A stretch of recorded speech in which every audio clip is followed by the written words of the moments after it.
Simultaneously, Srila Prabhupada sent out leading students to find a competent Vedic astronomer. After extensive searching throughout India, finally on April 30th, 1977, a reputed South Indian Pandit was brought to Bombay, India to meet Srila Prabhupada. In the fifth canto, there is description of the planetary system. Yes. So we want a diagram. Yes. So kindly help us. This planetary system is hanging. Yes. Urdhva Dosaka. The same thing is explained in the Srimad Bhagavatam. Yes. But how it is hanging and where are different situation of the planets and plateaus and hills. So as far as the book is concerned, kindly make a diagram so that we shall exhibit. Because I'm not able to prepare the diagram, some other things. And during that summer of 77, Prabhupada had a lot of meetings with him and Tamal Krishna Maharaj to discuss how to do this Vedic planetarium.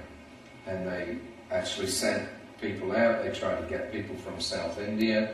There was a lot of effort that was made, to try to get a good concept of how to present it. But they couldn't find anybody who was able to do it, at least not to Prabhupada's satisfaction. So it was one of the things that Prabhupada left with us. Srila Prabhupada's desire for the diagram was not to go unfulfilled. That elusive map was discovered by Srila Prabhupada's disciples at the holy village of Melukote, some 50 kilometers north of Mysore, Karnataka in India. This diagram accurately depicted the entire cosmology of Srimad Bhagavatam in an ingenious yet simple rendering. The person through whom it was revealed to the world was the 19th century scholar saint Tiruvenkata Ramanuja G.R. Swami. Born in Sri Perumbudur, Tamil Nadu, Tiruvenkata Swami went on to become an acharya or spiritual leader in the preceptorial line known as the Sri Sampradaya.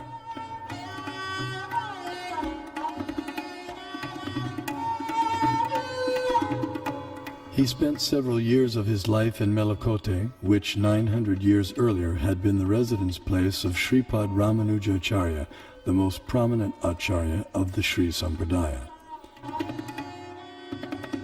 At Melukote, in the 1,000-year-old temple, Tiruvenkata Swami studied and taught the Vedas and also worshipped the deity of Tirucheluva Narayan.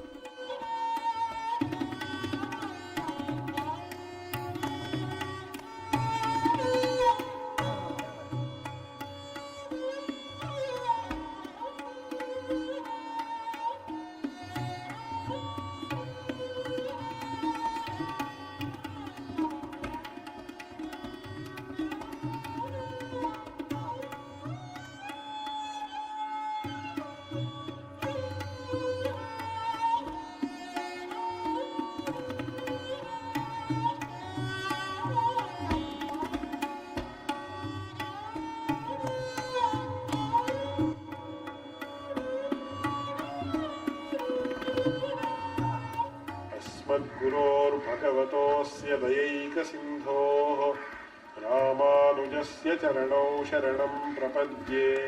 One day, while studying the Mahabharata, a 5,000-year-old epic of ancient India, he came across some intriguing verses.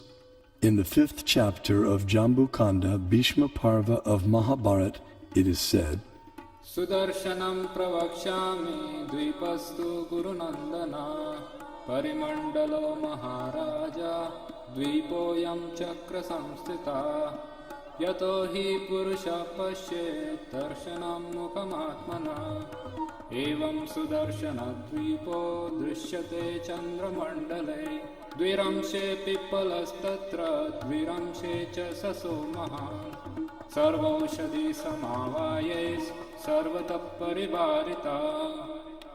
This Bharat Khanda is called Sudarshana Dvip. since it looks beautiful to the eyes of the onlookers. Being circular, it looks like the disk of the Lord, and it is attached to cyclic time in the form of a disk presided over by Lord Sudarshana. Bharatkhanda is in the form of a globe, since all of its four corners are rounded like the bale fruit. When viewed from the moon, half of Bharatkhanda appears like the rabbit and a small peepal leaf, while the other half appears in the form of a big peepal leaf, with all of them surrounded by varieties of vegetation. Pondering the verses, he became perplexed. What on earth can a rabbit and peepal leaves have to do with geography or cosmography? As he sought to understand their meaning, he contemplated, meditated, and prayed.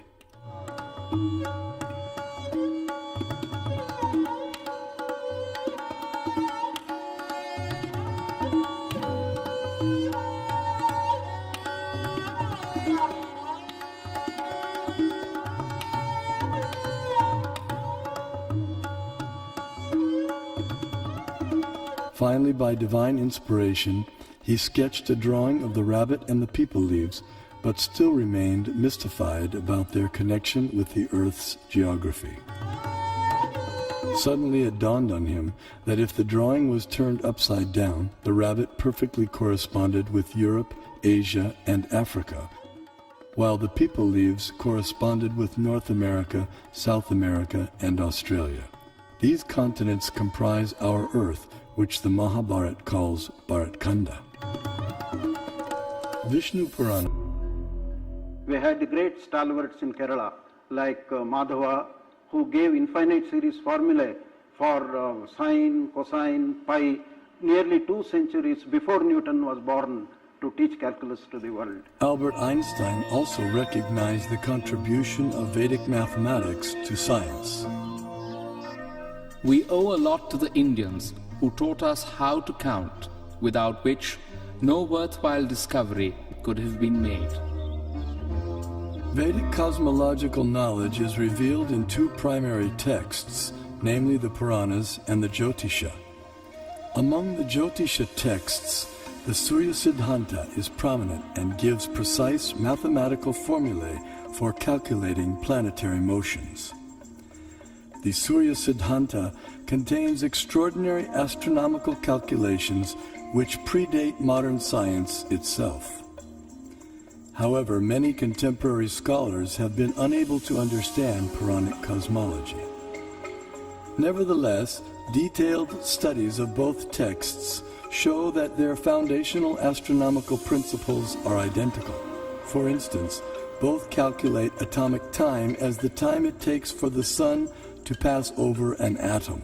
Similarly, both texts calculate the frequency of planetary revolutions in terms of their retrograde motion with respect to the zodiac.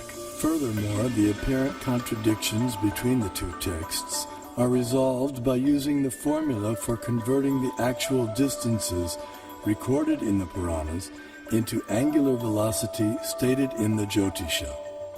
This Surya Siddhanta, originally spoken ages ago by Surya, the sun god, was translated and commented upon in the 20th century by the brilliant astronomer named Bimala Prasad Siddhanta Saraswati. Vedic thought should be preserved. If you are not able to interpret, someone will interpret at a later stage. After a millennium, let someone come and interpret. We have to preserve that. The Vedic thought, Vedic knowledge has to flow from generation to generation. I feel that there should be a planetarium strictly according to Vedic cosmology, and once the planetarium is constructed, probably at least we will give a chance to those people to comment upon it and to discard it or to accept it, etc. Vedic planetarium apparently appears to be different from the ideas of the modern scientists. But what is more important is whether Vedic planetarium idea by itself is scientific. If it is scientific, the modern scientists will have to revise their ideas about their own planetarium. That is, planetary look at on all these things, give you a vast knowledge of the universe and so on for so many people. So you are the one, not only the person to enjoy, you will allow all others to know about it. So that is really a commendable work and has to be done. If you construct a planetarium, according to our Bhagavatam, so a Westerner who is wise and who is after discovery, certainly he will be interested in this. There is a famous proverb, one figure is worth 1,000 words. I think I can extend this proverb. One model is worth 1,000 figures. Even if you put a number of figures, you will not get the correct picture. So if you construct a three-dimensional model, certainly you can perceive things better. Albert Brush Ford, the great-grandson of automobile magnate Henry Ford, speaks about how he became involved with the Vedic Planetarium. I was in Detroit in 1976. We had purchased the Bhaktivedanta Cultural Center and had spent a year getting it fixed up, and Prabhupada came for a visit. And so it was his first visit there, and he was entertaining some guests up in his room at the Cultural Center. And he was explaining to them about the Vedic Planetarium. And so after he talked to them for a while, he turned to me and he said, so how do you like this idea about Vedic Planetarium? And I said, that's a very nice idea, Srila Prabhupada, because it sounded like a very interesting idea. And so he said, kind of half jokingly, okay, you can help finance. You know, and then we all laughed, myself and some of the other devotees had a good laugh. But just at that moment, someone took a picture. So I had, at home, I have that picture sitting on my desk. So at that moment, Prabhupada planted the seed that I should be involved in helping to finance the Temple of Vedic Planetarium. So 30 years later, here I am.